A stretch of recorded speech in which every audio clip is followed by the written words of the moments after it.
After much anticipation, teasers, and social posts, the world's first dual camera TV light kit has arrived, the Envisual T2 TV backlight, model 8605C. The evolution of the Govee TV backlight camera over the last few years has been gradual but constant, transforming from what was once a 720p lens to a 1080p lens to where we are today.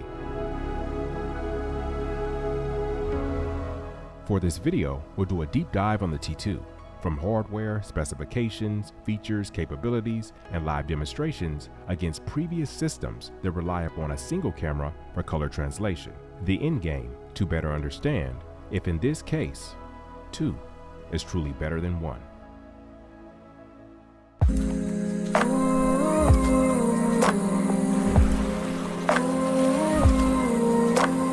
Let's get into the specs and the unboxing. Again, the Govee T2 backlight has been given model number H605C.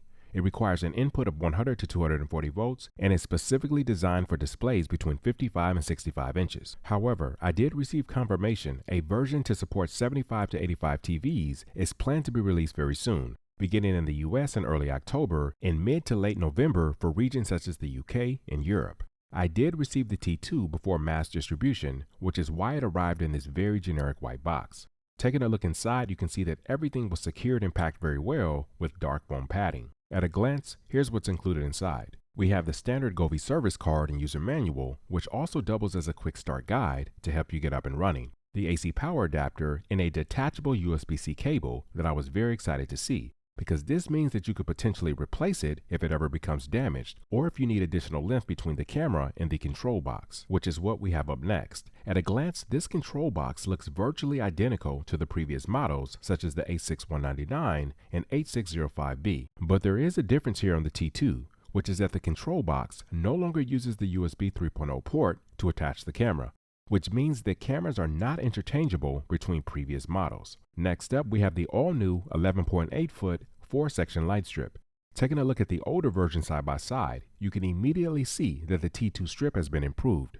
It is noticeably thicker and now has 60 beads per meter versus 30 beads per meter on the original T1. That's double the amount of light beads overall for the new light strip. Finally, we come to the dual camera itself, and it's a pretty big boy, but it finally removes adhesive out of the picture and solves the mounting issues that existed for thinner displays. It uses a non-spring-loaded clip system that works extraordinarily well. Govee calls this new mounting system a gravity stabilization mounting structure, which is a fancy way of saying that it uses a counterweight to stabilize the camera so that it doesn't topple over. For size comparison, from left to right, we have the camera used for the T1 and T1 Pro 55 to 65 inch models, the camera used for the 75 to 85 inch T1, the camera used for the gaming G1 Pro, and finally the T2. Focusing on the T1 model specifically, it's obvious that the T2 is built a lot better than all the rest. It features a unique mesh cloth cover on top of the camera head, and it has silicone padding to better protect your display, and it's visibly thicker and more solid this time around. And then we have the two 1080p cameras that are actually slightly angled in opposite directions to better capture the left and right sides of the display panel independently. So guys, I won't spend a ton of time on the installation of the light strip itself, because the process is really no different from previous models that I've covered pretty extensively. But here's a snapshot of how the install came out. Disregard the Neon TV backlight, as all demonstrations and footage will be of the T2 performance on its own. But if you want more details on this double install, I'll drop a link down below. Here's a look at how the T2 camera is intended to be mounted on top of my super thin LG C1 65-inch TV. I tested this setup for several hours, but I personally prefer the camera out of sight, so I tucked it away, hidden behind my Sonos soundbar. The T2 camera design does not allow for bottom mounting the camera to the TV itself, unfortunately. It doesn't use adhesive, and it's much heavier than those that came before it, so gravity would totally work against it. If you want more granular details on this setup, simply drop the comment MTS camera hack with no hashtags down below. If the video does well enough and enough of you guys show interest, I'll create a dedicated video for it. So make sure to hit the like button and subscribe if you haven't already. Once the 4 sections of the light strips are installed, the camera is centered and in position to capture the entire screen, and everything is plugged into the control box. You'll simply jump inside the app, hit the plus button in the upper right hand corner to add a new device, and search 8605C. enter your Wi-Fi password, and then you'll eventually come to the camera calibration screen. The beautiful thing about the calibration process is that it gives you the freedom to install the 4 sections of the light strips in the direction and the sequence that you desire, and everything will sync up just fine on the back end as long as you select the correct option that corresponds to the blue and the red lights as shown. Disclaimer: if you do decide to go with a bottom mount for the T2, for the time being, you'll have to work in reverse because Govee still needs to update the software for this model so it can correctly calibrate for bottom mounting inside the app. But these are details I'll include in a potential follow-up video if there's enough interest. Moving along, you'll then be presented with 2 distorted views of your TV, one for the left side of the TV and the other for the right. Instructions are very simple from here. Just make sure that the red dot is positioned over the bottom center orange square.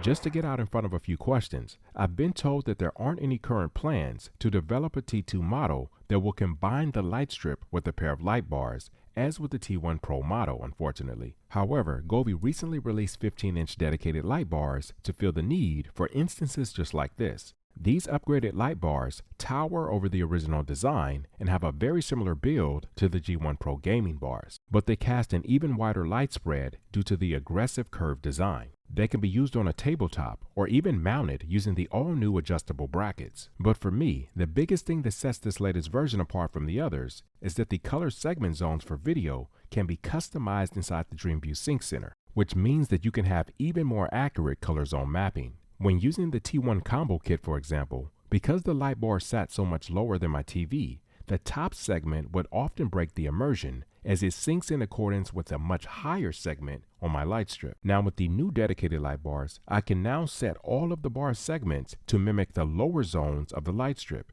to create an even more cohesive TV syncing experience. Switching gears back to the T2, this kit is absolutely loaded with features and customization levers, such as 82 scene modes, DIY effects, and improved segment control in the color tab. But for this video, I want to keep things more focused on the video TV color syncing features and improvements. For starters, with the increased density of light beads per meter, there's now more zones for precision targeting across all 4 corners of the TV. And the dual camera system increases the algorithmic performance by capturing a larger number of pixel dots within the display. To put that into better perspective, the previous T1 camera lenses were able to capture an estimated 171K pixel dots across the entire screen in half a second. But now that the T2 incorporates 2 dedicated cameras, the entire system as a whole can capture double that across the entire screen per every half second. This translates to the T2 having lower latency than earlier models, as shown in the example here.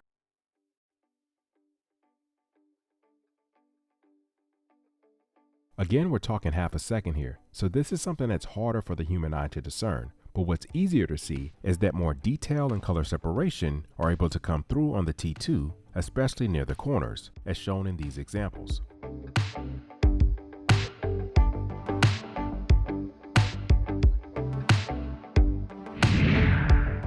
Demo.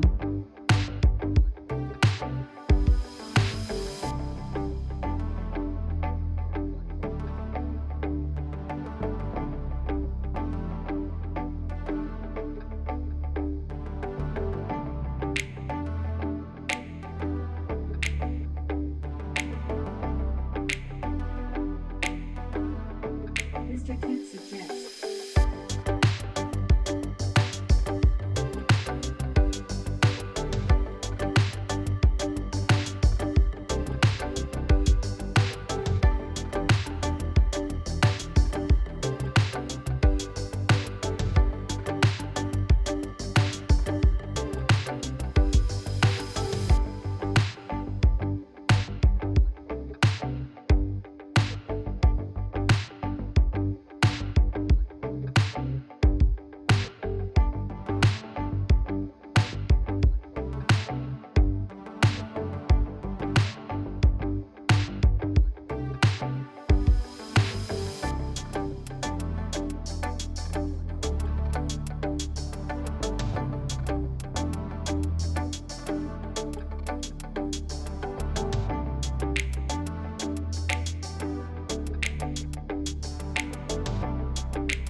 Now for the question you guys undoubtedly have.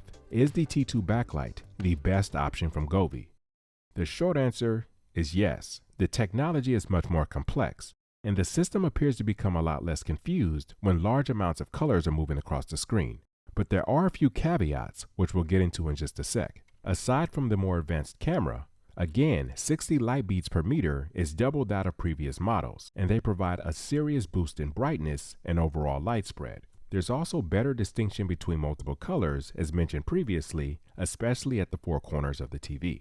I have been using two independent Govee cameras for well over a year now, but I didn't imagine that Govee would develop a system that relies on two cameras to gather information for a single system. So to answer the age-old question I posed in the beginning, yes, it would appear that two is better than one, at least in this case. However, there are some gripes that I have for the T2, which I'll summarize right now.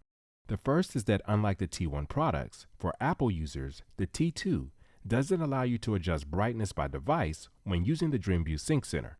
Nevertheless, I'm told that an update in late October will add this feature to the T2 as well, but it sounds like Android users are in the clear now and able to use this feature immediately. Now, my second gripe, as I touched on earlier, is that the Govee Home app doesn't currently offer calibration for bottom-mounted cameras. You can still calibrate and get everything up and running with a bottom mount setup, as you've seen, but it is a bit of a hassle because you literally have to work in reverse. And by that, I mean that up is down and down is up kind of thing. I suppose my last gripe is that the software behind the T2 seems to have a higher saturation preset, I guess we'll call it, because I noticed that I had to lower my settings more drastically than the ones in place for the T1 model for similar results. But I've seen Govee tweak and improve software on the back end before and then push through with an update. I'm also cognizant that this is a test unit that I've been testing well in advance of the official release. You guys should keep that in mind as well. I'll say, if you're someone that owns a really thin TV, like I do, you'll find that the T2 camera system makes a huge quality of life improvement. Gone are the days of affixing adhesive to your fragile display. You can now move things around and experiment with different angles and positions with no worries at all. All in all, if you don't own any previous Govee backlight models, the T2 is pretty much a safe bet. Save a bit more and go with the latest technology. And if you do own a later model and you're less than happy with performance, give the T2 a spin and see how you feel. On the flip side, if you're happy with an earlier model, should you consider upgrading? Essentially, it's double the lens and double the beads. That's really what it comes down to, and the added benefits in between. I hope you guys enjoyed this review and found it helpful. Remember, if you like more details on my camera setup, make sure to hit the comment box below. As always, thanks for watching and supporting the channel, and I will see you guys in the next one.